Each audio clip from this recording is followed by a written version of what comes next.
I think today we have actually a very special topic on neuroscience and embracing mindfulness in daily life.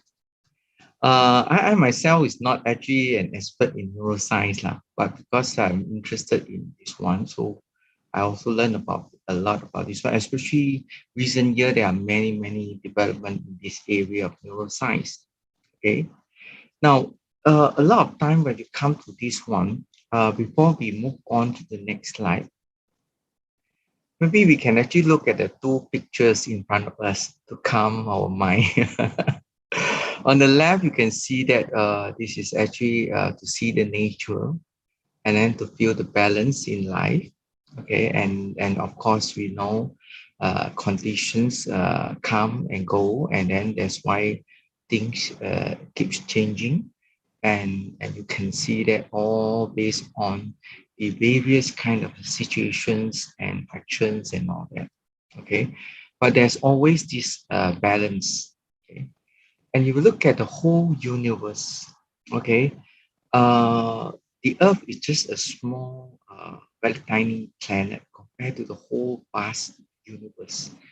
And this universe has been actually in existence for over 13 billion years. Okay, 13 billion years and all that. And it will actually continue to actually develop depending on the law of natures and all that. Okay, so coming to think about this one, I think Buddha always actually uh, in his Buddha's teachings or says that a lot of time, even from our daily life and all that, we can see the law of universe because things that changes and what is actually how we actually view the world, how we actually have insight about ourselves, and especially important is actually how we actually know about our own uh, thinking and mind as well, which is also very important. So today, this will actually show you something about some of the latest finding in neuroscience, and also how this is actually related to mindfulness. And hope that you will actually be able to also enjoy this morning of a sharing. Now, you look at technology revolution. We always say that we have agricultural, industrial revolutions and all that. And you look at during this the times of agriculture and industrial revolution, it's always physical based. Whatever product and all that that people would be manufactured or be harvest and all that are actually physical based with atom molecules and all that. So it is limited by physical constraint. And if you want to move your product from one place to the other place, then we have to actually do a physical logistic arrangement and all that. But nowadays, what we have is actually the digital revolutions. Okay, especially you can see the third and the fourth industrial revolutions. It covers a lot on digital revolution. Now, in the digital world, it's basically a world created by mankind. Okay, we actually inside this digital world, we created our society, community like Facebook community, WhatsApp community, and all that, and then we also live inside there. So nowadays, it shows that even right from the beginnings, people who wake up from in the morning, okay, will first of all actually take up their phones and then start browsing and checking all the social media. And before they actually go to sleep, they were also checking on this part.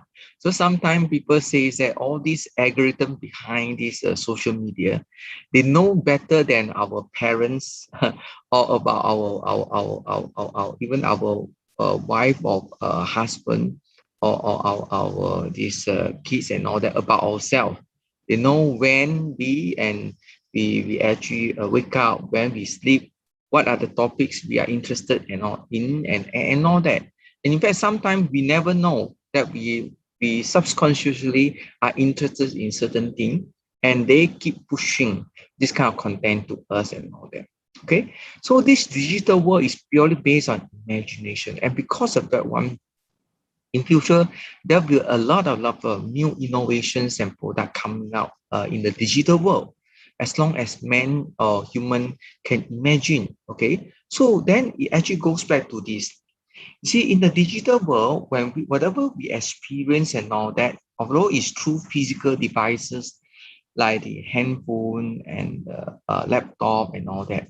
But we know that it will also actually, through this kind of devices and all that, interact with us through our five senses, through our five senses and all.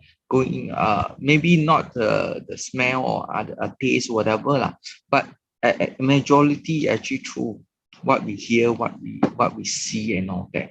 And this is actually changing how we think about the world. This is changing. So this is something that we need to actually pay attention to. If you look at evolutions of human society uh, during the primitive time, society, agricultural, industrial, commercial, ICT, internet, even robotic and intelligent society and all that, we can see that technology continues to improve. Okay, but no matter which world you live in, we always will be facing its own challenges, uh, will always have its own problems and all that to solve. Okay, in the agriculture uh, year, the era and all that, you may be worried about whether there's a drought coming, when will the rains come, what will, even they look at the disease affecting the crop, they may not know how to solve it, and many other things. Okay, but even in intelligent world, we are also facing with all kinds of challenges and problems and all. So it actually showed to us that in fact, not technology and advancement in technology will not solve our mind problem. Will not solve our mind problem. It can assist us to better know about ourselves, better prepare ourselves, and especially when we know how the minds work and all that, just like what Buddha has actually taught us and all that, you actually help us to manage the situation better. So this is something that maybe it is time also for us, while actually being exposed to all the latest gadget and all that, but also pay some time in actually analyzing our mind. Okay. Now, if you look at the challenges of AI, of course, you can see on the screen the robots by the Boston Dynamics. It is the robots that can walk like people, run by people, and also jump and do many things. Okay, so and they can actually duplicate them easily. They can duplicate the robots easily. Whenever there's actually a demand, the factory can manufacture the best robot in the world quickly. Then you can actually send to all different parts of the world. So we never know. Maybe in next 5 to 10 years, okay, there will be a robot serving us. For example, when we talk about this COVID-19 pandemic, okay, because of this virus and all that. What if actually we now have actually a very intelligent robot, then who can actually serve as a cook, who can actually serve as a worker in the construction site, in the factory and all that. And every day you just sanitize them and then they continue to work for you. Then there won't be any problems of COVID-19 cases in these places. Okay, so just imagine that's possibility, that possibility and all that. So you never know whether this COVID-19 will actually how fast, how soon will be actually able to overcome it globally, okay? Or maybe you drag on for a while and the intelligent robot will come and replace some of these. We never know, okay? So we can see this uncertain future as well. And of course, they are networked together. All these robots through the Wi-Fi, through all the wireless connection, they are wired together and they can actually work together much faster. And they don't sometimes may not have their own opinion, so they can work according to the command and all that. And this is actually a new power that we'll face in future that we never know. And the other one is actually with all this AI algorithms, smart algorithm in the social media and in the internet world and all that. People are saying that maybe we are now being hacked, our mind being hacked, but without us realizing, without us, right? As I mentioned just now, uh, now the algorithm knows better about me, about us, okay, than ourselves, you know. You never know that sometimes you need this kind of product, and then when you browse, and then they will actually send this product to you. Of course, sometimes you maybe say that because you may say that, okay, this is because of my search previously, and then they actually social media give you this kind of a product. But who knows?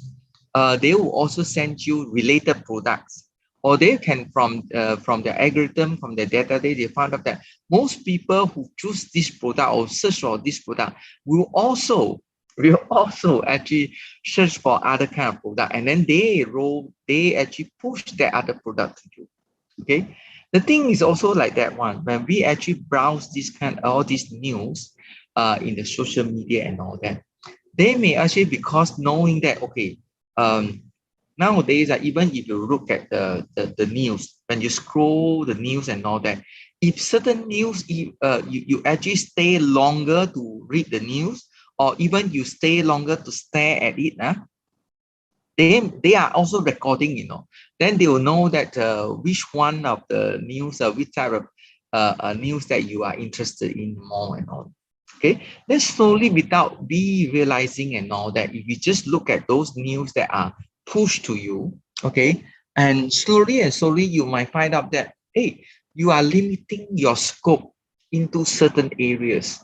Like for example, for those who are maybe extremists, you'll see a lot of videos, information news from the extreme side of whatever um, thought or whatever. Okay, and for those who are actually choosing to see a more positive website, or positive news, positive energy, you tend to receive more of this one. So you think that the world is actually very beautiful, and then it's full of motivations and all that. Okay, so without we realizing this one, in fact, our this human world and our next generation, they are being shaped by whatever they access in the internet, without without they are realizing about this one. Okay, so slowly, even students or children from the same family, because they view different kinds of materials online, right? Slowly they have actually different opinion. So you can see that in future, the human world, because of the neuron connections based on the feedback we receive every day, that will actually, each person will have his own identity, more and more actually separate, or different from the rest and all that. And just imagine if certain algorithms of these social media apps and all that have been hacked by the hackers, and then they slowly introduce some propaganda, or they some introduce some themes into this one, and without we realizing, over the 5 years, 10 years time, it may lead to certain social phenomena, and all that, without realizing it. Okay, so that's why we call that can be this hackable human society that we are facing. Okay, and that's why these are all the mental challenges. Okay, and Professor Richard Davidson is a professor of psychology and psychiatric at the University of Wisconsin Madison. Okay, he is also founder and chair of the Center for Healthy Minds. Okay, he was also, of course, last time also selected as 100 most influential people in the world by Time Magazine in 2006.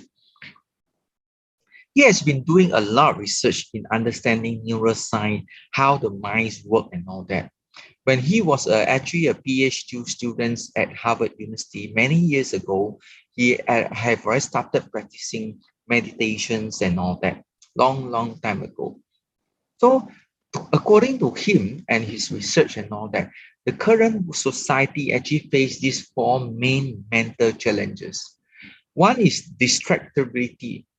We now have developed some habits, that we are easy to be distracted.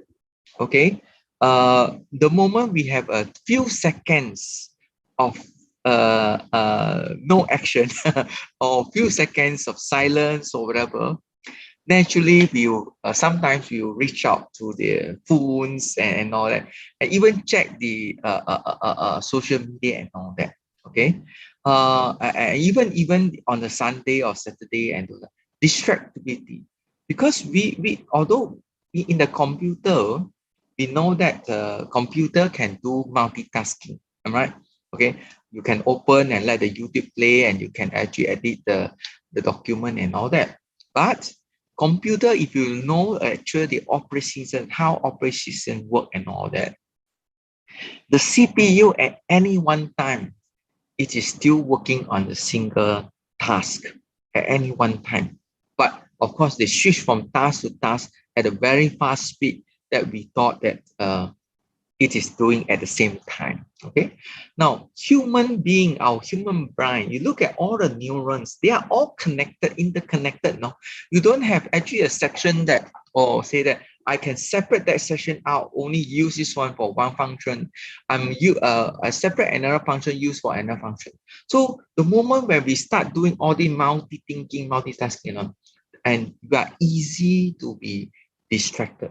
We are easy to be distracted and all that. And because of because we are actually easily distracted and all that, okay, so we sometimes may not actually treasure the current moment, okay, and then even you view many social media and with a lot of likes and all that, even 1,000, 2,000 likes, is boring, mechanical, okay, very quickly. The moment we know these simulations and all that, we feel lonely.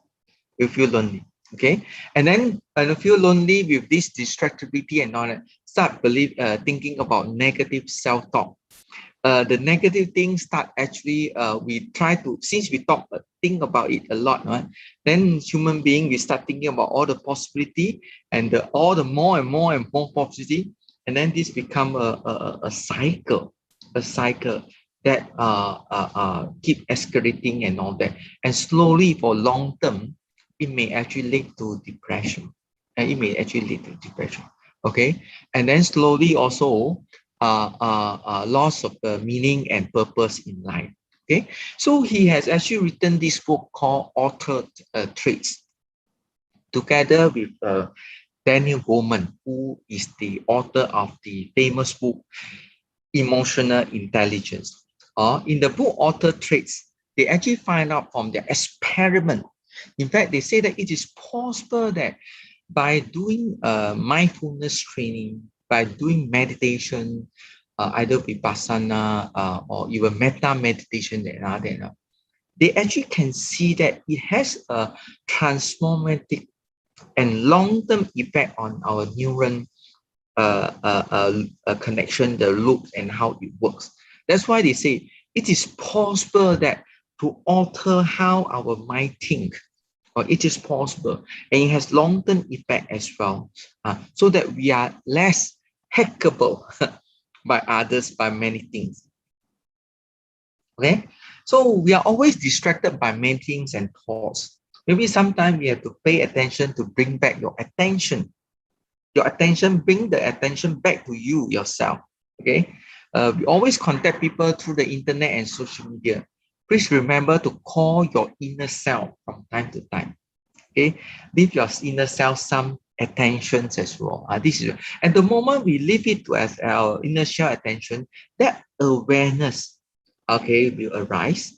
And then if you know how, because of awareness, you know that, oh, this situation is not, I should not continue with this kind of situation. And you can take action to live a mindfulness life and to be focused. According to the researchers in Harvard University, these two researchers, Matthew Killingsworth and also Daniel Gilbert of Harvard University, they have actually done a research in 2010. They actually surveyed 2,250 people, okay, and then all of them with the handphone and all that, okay. The moment there was there's a notice of something, then the people will actually take out the handphone and look at that, and then they will answer, "What are you doing now? What is your state of mind now?" And those kind of things. So they get all together 250,000 data points. Survey point and all. They found that people spend 46.9% of their waking hours thinking about something other than what they are doing. I mean, when they are doing something, they are thinking about other things, something other than what, and this mind wandering typically makes them unhappy. And that is a correlation. They found that those people who say they are happy or not happy is highly associated with, at that particular moment, whether they are focused, they are mindful in whatever they are doing. Okay, regardless of what the work is and all that. So you can actually find out more information about this. And then the famous author and historian, Yuval Noah Harari, he has actually written 3 books, Sapiens, Homo Deus, and also 21 Lessons for the 21st Century. All these are actually popular books, I think bestseller books and all that. Okay. And in the book, the third book, 21 Lessons for the 21st Century, he actually mentioned that there are 2 skills needed for the future. And since his books are actually in billions that have been sold, and then many leaders in the world actually read it and all that, so it's very influential. He said that 2 skills needed for future are, the first skill, adaptability and keep learning. And because of uncertain world, so the only for us to continue to survive is actually we are willing to adapt, we are willing to keep learning. We cannot say that, okay, after degree, after my university education, that's all. I don't have to actually learn anymore. No, you have to keep learning and those kind of things. Okay. Skill number 2 is actually, he says, is very important. Mental balance and emotional intelligence. They say this is a time that even we need more or better mental balance and emotional intelligence as well. Okay. Then a lot of people are actually wondering, okay, why Harari has this sharp mind that although being a historian, okay, he is able to actually tell us and what the things, how the human being, Homo sapiens, and develop, and how future what we are going to have and those kind of things. Okay, how does he come up with all this insightful opinion or advice and all that? And then in the third book, 21 Lessons for the 21st Century, if you read the last chapter, he actually disclosed that he had been practicing meditation every day, every week, okay, for many years. And this is through this kind of meditation, he can actually have this kind of insightful thought about the human world. Okay. Now, so knowing about this one, I think that to face this world with a lot of uncertainty and all that are basically 2 essential skills. Okay, adaptability to outside change, and inner mind tranquility. Okay, basically, you can relate this one to this adaptability to outside change and inner mind tranquility. One is outside, one is internal. Outside, we have to keep on facing different kind of challenges. So as what Darwin has actually mentioned, the fittest will survive. All right. So you have to adapt and keep on facing new challenges and solve it and all that. The other one is actually inner mind tranquility. But in order to face all this work, if our mind is not stable, if our mind is actually also troubled and all that, when we face the outside, we may actually make wrong decision, and we may be actually guided by just emotions and all that. That's why inner mind tranquility is very important. Now, since we know that these are the 2 essential skills, what are the ways we can actually achieve these skills? I think that adaptability to outside change needs focused mind to learn and handle. Because whenever whatever things that we face and we try to overcome the challenges, it's always you must have a focused mind so that you can put your full attention into solving the problem or in learning new things. All right. Okay. And by having a focused mind, then can use your best ability to actually take the challenge and to face it. And at the same time, inner mind tranquility needs peaceful mind to practice and keep. Okay, you need to have a peaceful mind that will be able to actually not be actually because of various things that happen. Some of them can be just a phone call or a WhatsApp message and or read in the social media. Suddenly, it actually triggers the loop in our mind and then start thinking about many things. Start thinking of many things, Okay, so but this moment, in fact, we need this peaceful mind. Then we know we can logically analyze. We can know that, oh yeah, there's a problem. Let's go and solve this problem, and all that. Okay.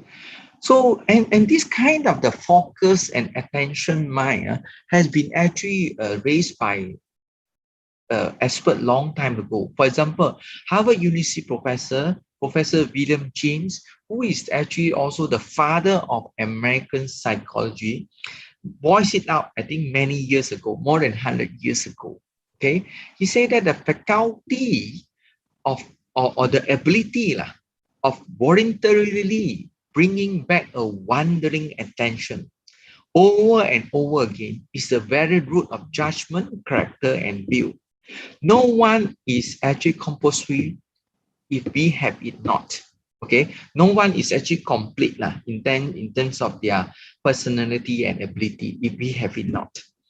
And education which should improve this faculty would be the education par excellence. Okay, so he believed that in fact the education, the main thing in education is actually how to actually let our students, our children who have the ability so that they can actually bring back the attention from the wandering stage so that they can focus on what they are doing, what they are learning. And naturally, if they can do that one, they will be able to learn well. They'll be able to learn well.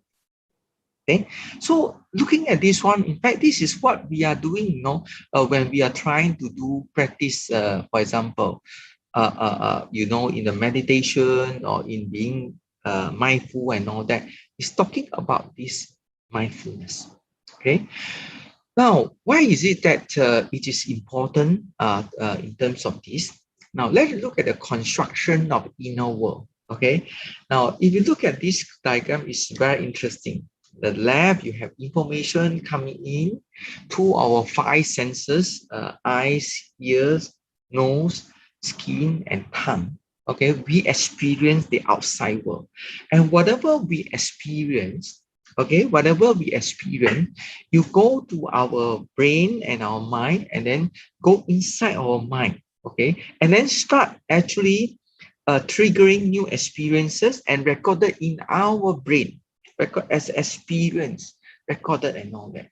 So sometimes when people think about the inner world, why is it that that person has different opinion than us? Why is so and all that? It's because we live in different family, we experience different thing, different culture and all that. And nowadays, we access to different internet world or social media world. So all these will shape us, depending on which WhatsApp group you join and all that. Your view about certain thing may be different. Okay, that is because of this maneuver. But sometimes we thought that whatever we receive, whatever we think in our mind and all that, we are very logical that this is the correct thing. But sometimes it may not be. Because, for example, the eyes that we are seeing is only a small limited spectrum that we are receiving. Even the ear that we are hearing is only a very small spectrum that we are hearing. Okay, so the same thing, whatever information we receive from whatever the media and whatever sources we have, they are also limited. They may not tell the everything, the whole truth or whatever. Okay, so it needs our ability to analyze and only to evaluate and to make our own judgment. Okay? By understanding this one, then we can actually have this understanding also that why other people think that, why he actually behave like that one, and those kind of things. Okay, then we can actually have this empathy. And with this empathy and all that, then you open up the channel of interaction. And with channel interaction, then most likely that will be able to actually have a good discussion, understanding, and then come up with a common solution. Now, the construction of inner world, because of what we are receiving, you can see that over the years from newborn to adult, the connections in the neurons are actually slowly built out and all that. And in fact, every day we are still actually building new neuron connection. Every day we are still doing so. Okay, and we are still actually with whatever we receive from our five senses, we are still changing our mind and all that. No? Because this construction or reconnection of neural network and also the loops, the activations of the this one through sometimes through our DNA, okay, family teaching, culture, religion, values, education, experience, news, entertainment, social media, and internet and all.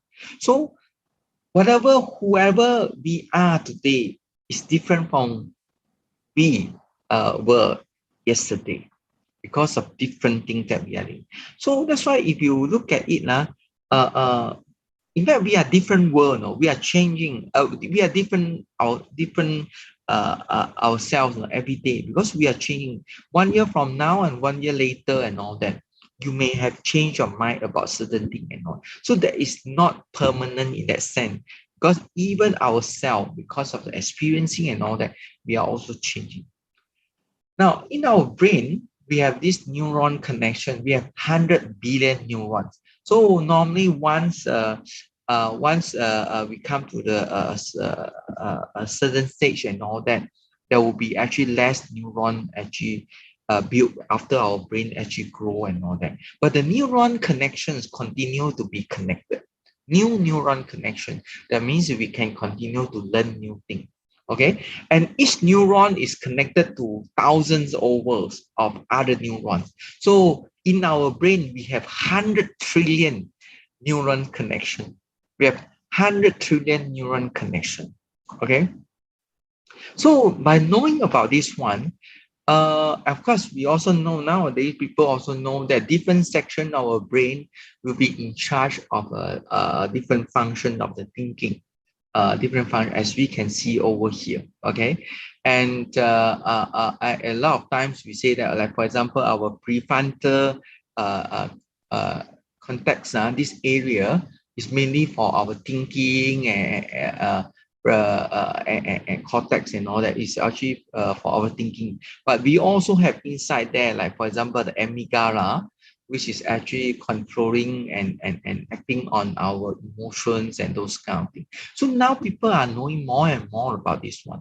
Then the famous innovator, Elon Musk, a few years ago, set up a company called Neuralink, Neuralink, okay? And they have now actually started the experiment of actually planting the small, tiny these sensors into the brains of different kinds of animal they test.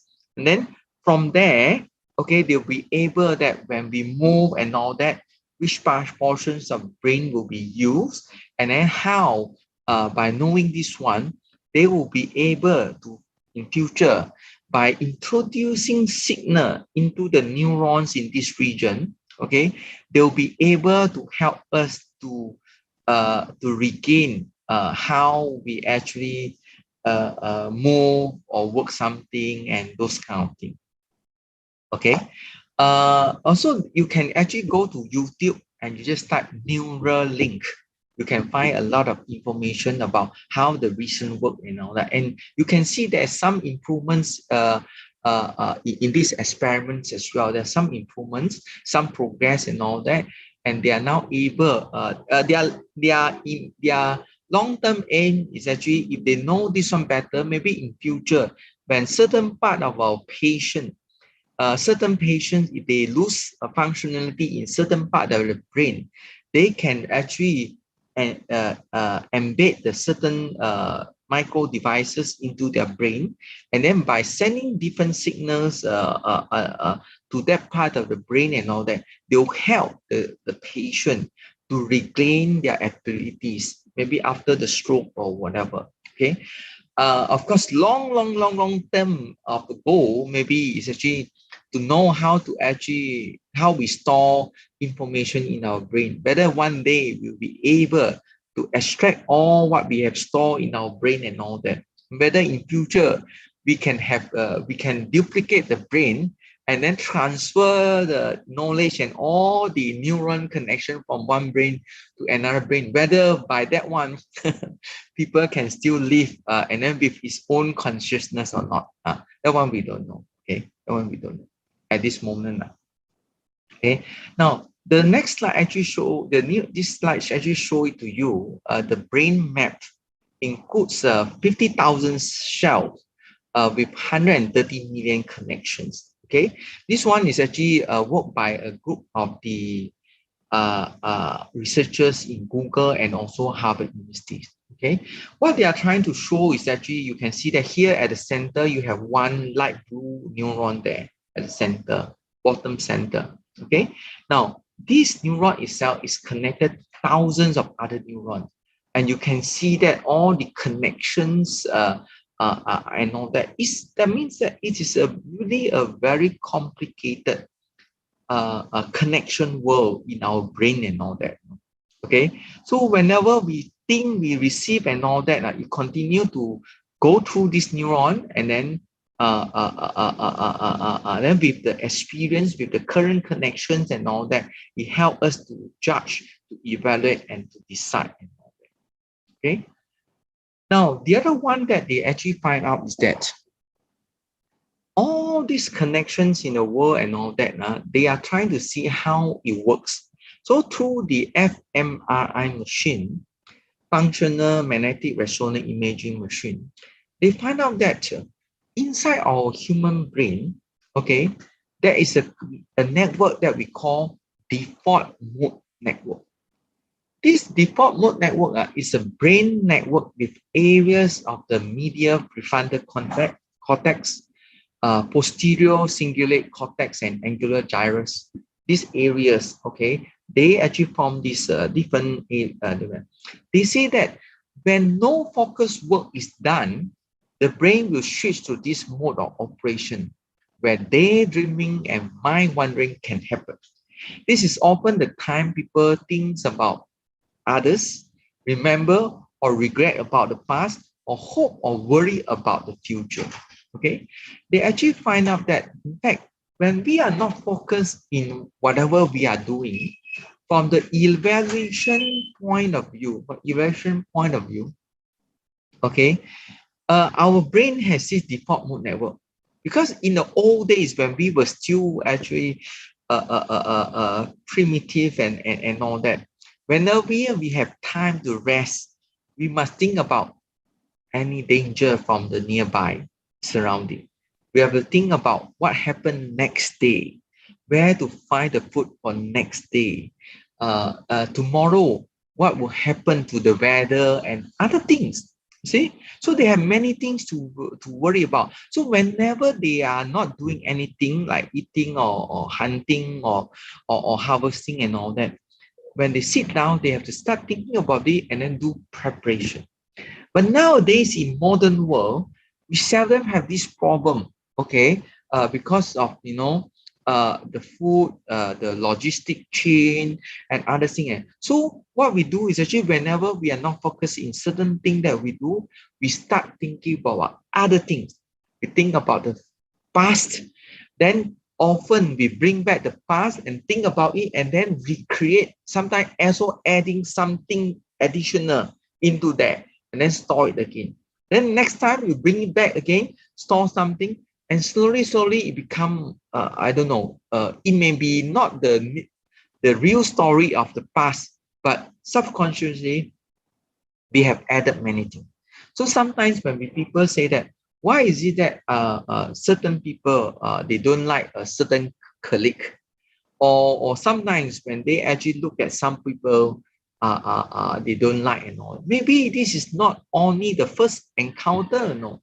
Maybe from built up multiple encounters experience with that person, slowly we jot down, we record down and all that. Okay. And then when we are free and all, sometimes we think about this one, add some additional thing and all that. And slowly then the relationship actually become worse and all that. Okay.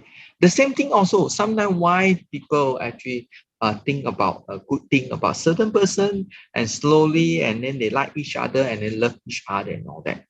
So that is always through all kinds of the neuron connections, activations of that connection, the group and all that.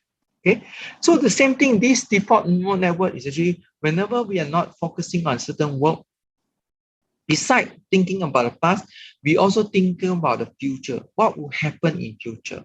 And then start worrying about certain things and those kind of things. Okay. So by knowing all this one, in fact, they were saying that it is very important for us to know how our mind thinks, how our brain operates. Then it is possible for us to actually address this. Okay. Now, according to Nobel laureate Professor Daniel Kahneman, he actually wrote in his book Thinking Fast and Slow. He said that in fact our brain, he's a psychologist, but he won Nobel Prize in the economic area because of his theory that and also research findings that in fact normally human being, we normally don't do rational economic decision. In a lot of time, we are actually biased by our own thinking and all that. Okay, let's look at this system 1 and system 2. System 1 is the thinking is fast, instinctive, and emotional. Okay, this may refer to our existing network, neural network connections. So whenever we actually see something, for example, when you go to the restaurant or the and for buffet, when you look at certain things, you say, "Oh, I like to eat this," or "I like to eat that." So it's actually very fast because inside your neural connection, you like this kind of food. Okay, and it's some emotion attached, right? Because you have past experience. Now, system 2, then suddenly you look at you go through all this food and all that, you find out, hey, there's a very special kind of a cake there. Look very interesting and those kind of things. Then you start thinking, whether you like to take it, whether it is tastes nice, whether you can still not full, you still hungry, you want to take that one. Then the system 2 will come in to think about it logically and then decide whether you want to take that or not. Okay. Okay. Now after you take that food and then you think that it's special cake, then you find out it is interesting, it is actually delicious and all that. Next time you come back for this buffet dinner and all that, and you see that cake again, most likely you take it again. Okay. So then at that time in your system 1 will react because it's already in your experience. Okay. Or I give you another example. Okay. If I bring you a durian, which is blue durian, your first system 1 reaction will be saying, okay, it's not tasty lah, blue durian. But I taste it in front of you. I tell you that this is delicious. I also show you maybe some internet reports that the blue durian is nice and all that. And then you try, you think about it and you try and you found out it's really delicious. So you are using system 2 to make that decision. Then after a month, I bring the blue durian to you. Then you say, oh, it's tasty, I want to taste it. Then at the time, you are using your system 1 to do it, right? You're using your system 1 to do it, right? Okay, so from this simple example, it actually tells us that, okay, by these two simple system or generally how it works, it is possible, as long as we are willing, okay, it is possible that we can change how we think about certain things. Of course, it is possible for us to learn new things and all. So sometimes when we do metta meditation, okay, we send kindness to everyone, we send kindness to those maybe somebody we don't like and all that. In fact, you actually trying to actually reconnect, re-emphasize in your neural network to send this kind of kindness. And slowly, you feel that that person is not somebody that not so intense that you have that feeling, and slowly you'll be able to see the goodness within him or her. You start developing talking to each other, and all that, then may improve the relationship and all. Okay, so many things is possible. Even those who are actually maybe in depression and all that, it's mainly it's because the neural connection all these years and all that, it have been actually shaped in the way that the moment there's actually a trigger, they start thinking about the back direction. Okay, but slowly through this system one, system two working, let them be exposed with small positive thing. Don't worry, it takes time. It takes time, but start having this positivity and slowly, and then they'll feel better and all that. Okay, that's why what we call the neuroplasticity. Lifelong learning is possible. Everybody can do lifelong learning because we are able to generate new neuron connections. And then by actually having a new experience and all that, that will actually help change how we think about the world. Okay, so Daniel Goleman, as I mentioned just now, he actually wrote this famous book, Emotion Intelligence, many years ago, and it was bestseller and all that. In fact, later they actually tell people, why is it that he actually at that time wrote Emotion Intelligence? He actually say that initially, in fact, at that time, he was also a Harvard postgraduate student, PhD student, and he was involved in meditation long time ago, together with Professor Richardson. Okay, and he said that in fact he wants to write a book on meditation long time ago, but at that time he said many people are still not aware of this one. So he think that maybe he should take a few steps, a few stages before he expose more about this one, because time is not right and they don't have machines that can do the measurement and all that. So he start focusing about emotional intelligence where people will understand better. Then he wrote another book on social intelligence. And then when the mobile phone become popular and all that, he wrote about he wrote this book about focus. He said that in fact this is the hidden driver of excellence. Many people can do better job because of being able to focus. Okay. Then recent years, he also together with Richardson wrote this book, Author Tricks, that shows that from experiment, shows that by doing a meditation, it can actually science reviews that how meditation changes your mind, brain, and also body. Now, in the book Focus, he say that by being focused, there are these few benefits. The inner focus will actually raise our own self-awareness, knowing that what we are thinking and those kind. Okay, other focus. Focus on others, meaning pay attention to others and all that. You develop this empathy. And then by having focus to the outer system, your surrounding, your nature and all that, you know about system awareness and all that. So that's why they say it's very important to develop this kind of focus. Okay. Now, so in his book and all that, author tricks and all that, they try to study meditation using cognitive science and psychology. Okay, as you all know, this MBSR, mindfulness-based stress reduction, which was actually promoted by this Dr. Zabakan in Boston. Okay, very popular among the multinational companies like Google and Apple and all that. Okay, they find out that after 8 weeks of the 30 hours MBSR training, the stress response of amygdala reduces by 50%. Okay, after 8 weeks now, of this of a total of 30 hours of MBRC training, by just being able to focus on a lot of things, be mindful, the stress response, which is actually triggered by amygdala, reduced by 50%. Then people are able to calm their mind better. Okay, and increase of the academic papers also on meditations and mindfulness over the years is becoming more and more. And they also find out that in fact, among the meditation, the metta meditations will actually bring the effect much faster. Okay, in loving kindness. Okay, they say that once you start practicing meditation, metta meditation, you can see the effect from the fMRI machine and show that people are feeling that they are able to calm their mind better and all. Okay, and the other researcher, also a Nobel laureate, Professor, I think if not mistaken, Professor Blackburn. Okay, she actually wrote in his book about the effect of the telomere. Okay, telomere. Now, telomere is actually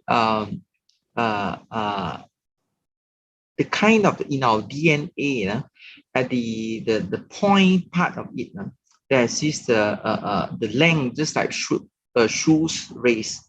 Okay, there is a cap there at the end of the shoelace and all that. Okay, whenever the shell actually divide and all that, the length will become smaller. Okay, and then but through this and if the moment is smaller until certain extent, the cell will stop dividing and then die. Okay, that means there's no continuous new cell from this cell line and all that. Okay, but through the activities of the telomerase, okay, this is an enzyme that can actually continue to increase the length of the telomere, okay, and slow down the aging effect. Okay, and in her book, she mentioned that through the research, after 3 months of meditation, they find out the activity of telomerase increases. It actually helps slow down the aging effect. So this is actually a research finding from a Nobel laureate that shows meditation can actually slow down the aging effect.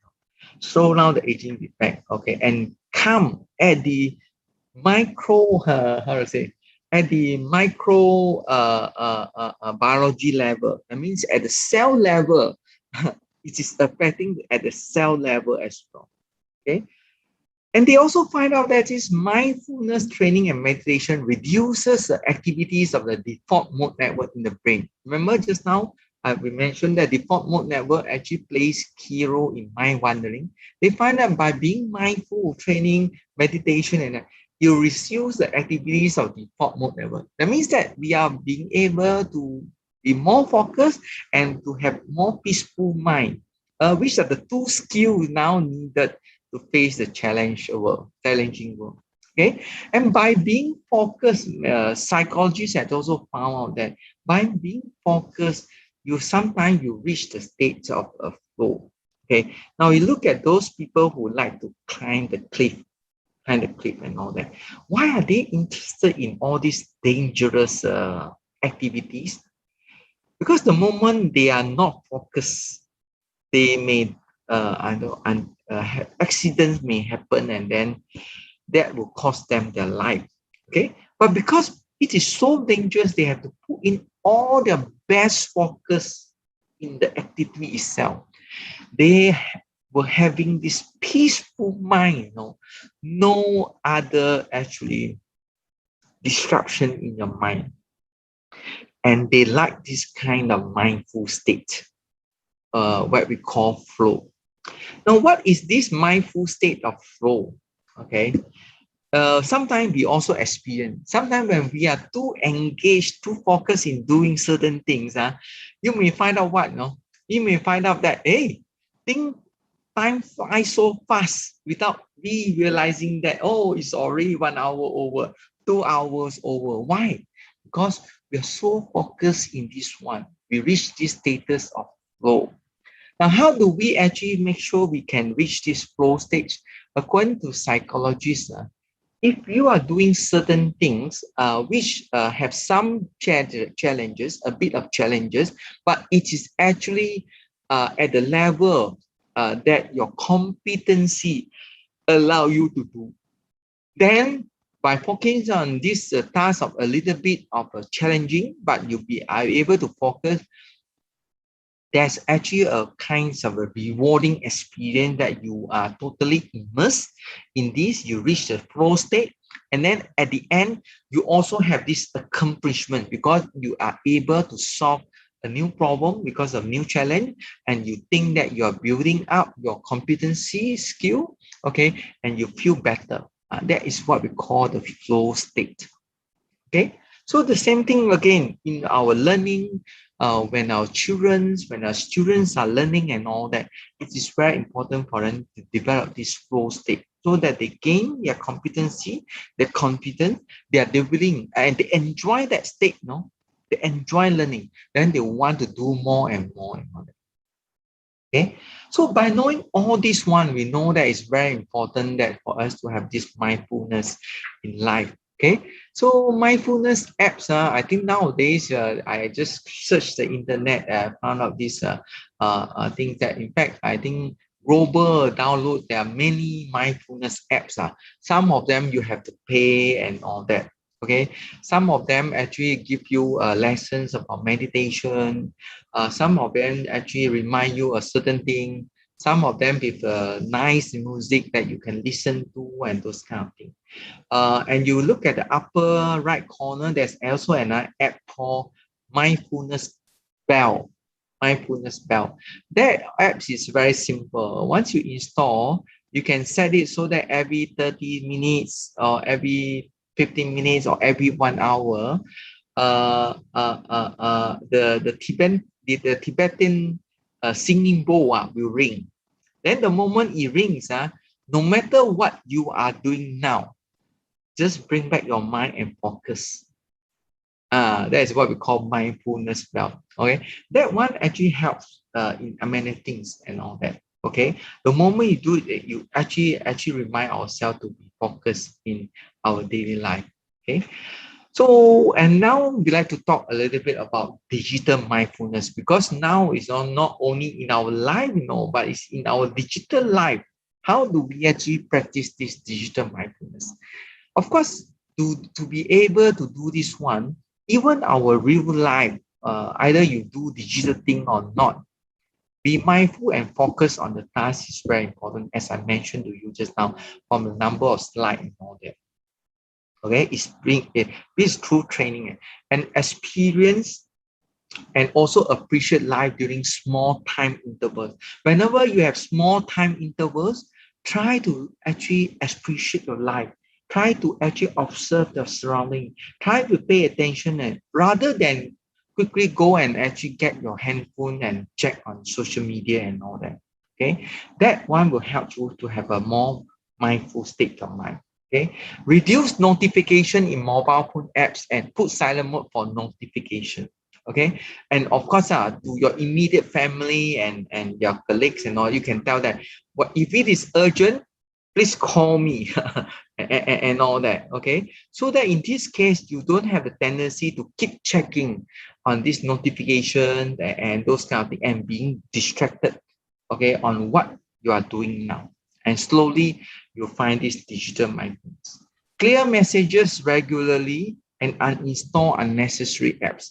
The same thing, because whatever in our digital world, we also have a lot of what we call digital rubbish, Sometimes we need to find time to clear that one. When you clear that one, you find a relief in your digital life. In your digital life, you need to let go as well. And sometimes during bedtime, before bedtime, I would suggest that we read. You do reading, okay, instead of watching videos before bedtime. Okay, there are some reasons. Okay, you can still read the electronic ebook, or you can read the physical books and all that. Okay, first of all, by reading books, you actually learn new things that will help improving your life, or help improving your work, or help improving your skills, your personal skill, and help you have an enjoyable time in reading novel and those kind of things. Okay, And because when you watch video and surf the social media and all that, it tends to be that you just continue to be excited with the Blu-ray assignment and all that. Then you forget about sleeping. Okay. But by reading, maybe every day you read a few pages, just say that, okay, 3 pages you do. Okay. Then after 3 months, you can finish reading a book of 100 pages just by reading 3 pages per day. Okay, and the good thing about reading is actually the moment you are tired, then very fast you can go to sleep and all that. But when you're viewing the video and all that, because the video is actually trying to attract the attention, sometimes you may actually overstay until you don't forget about sleeping and all that. So mindful in doing tasks, exercise, and sports are very, very important. And also live at present. Always try to learn to live at present. Okay. COVID may take some while for the whole world and also our country to actually gets better and those kind of things. But the present, try to always live at present and appreciate it. Then you also change how you think about this world. And now there are more and more research showing that, in fact, our body and mind are connected. So whenever if you want to be more mindful, you want to have more peaceful mind, try to do exercise, because exercise can reduce stress, reduce anxiety and feeling of depression, boost your self-esteem, and improve your sleep and blood pressure. And that will help you to be able to focus more, have calm, full mind, increase your energy level, and make you look fit and healthy. And because all the research are showing that exercise, when you're doing simple exercise, it releases endorphin, dopamine, and serotonin. All these are neurotransmitters that will help to actually stimulate your brain so that you boost your mood, and then you feel overall a sense of well-being just by simply do exercise. So whenever we think that we are a bit depressed, negative and all that, then stop your work. Do some exercise, just a simple exercise, 5 minutes, 10 minutes, even 1 minute of squatting and all that. You see the effect of it. That exercise. So this is something to help, because body and mind, they are connected. Okay. The other one is, of course, benefit of sleep. Benefit of sleep. Okay. You give us a sharper brain, mood boost. When you have good enough sleep, you boost your mood, healthier heart, and then you can do better exercise, and blood sugar supply is better. And in fact, they find out that for those who sleep well, less tendency that because of hunger, then they eat a lot of junk food.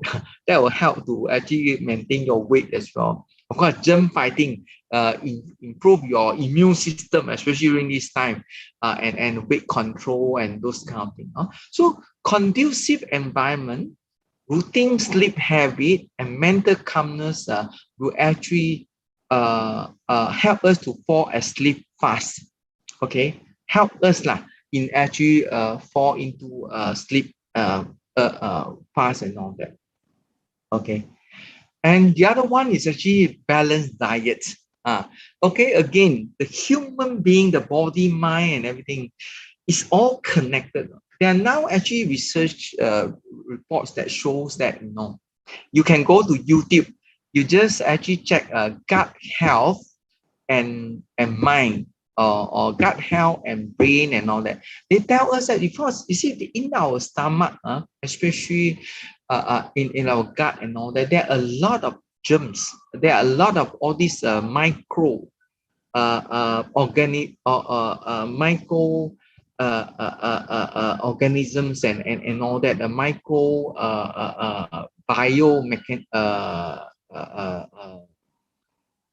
germs and all that. They're living there, and they use whatever food that we supply, okay, to provide this kind of course, nutrients and all that.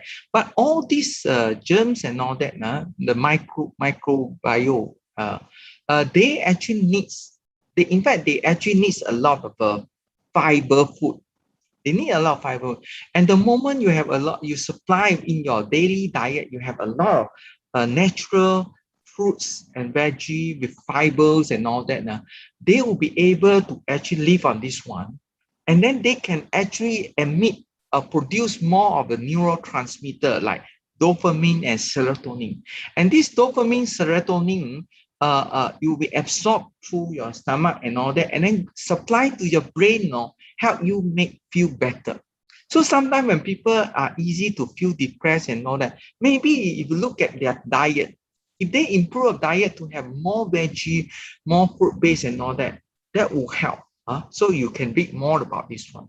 Okay. So I think time is actually up. I will just spending with you for a few more slides. So it's important versus urgent. In life, when you say you want to have a mindfulness life, you want to cultivate your focus, it takes long time for us to achieve. But it's important. It may not be urgent, but it's important. And sometimes you don't see the result fast. Okay. So you have to actually do something every day, put in some time. But how do you put something important in and practice it? You build into your habits. You build in a habit. For example, every night you do meditation and remind yourself, use the apps to remind yourself to be mindful. Okay. And every time when you do anything work, try to practice mindfulness and all that. And over the months and all that, you can really see the effect. So whatever that is important in life, okay, since it's not urgent, it may not be, try to put into your daily habit routine, and long term you can see the result. And with perseverance, with efforts, then you can see achievement. But if you just do it for 1-2 days, you won't see the effect. You need to do it long term and all that. So, okay. So lastly, I'm sharing with you The Meaning of Life by Stephen Covey. During this challenging time and period, is always remember that try to learn something every day. Learn something, or not just from social media. Read some book and all that. Self-development that will let us actually be more positive. Okay, to live, enjoy, appreciate the life that currently we have.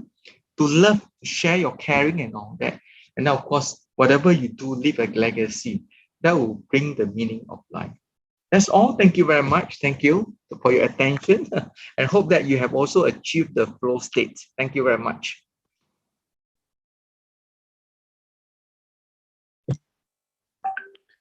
Thank you, Professor Ewe, for sharing a very informative session just now.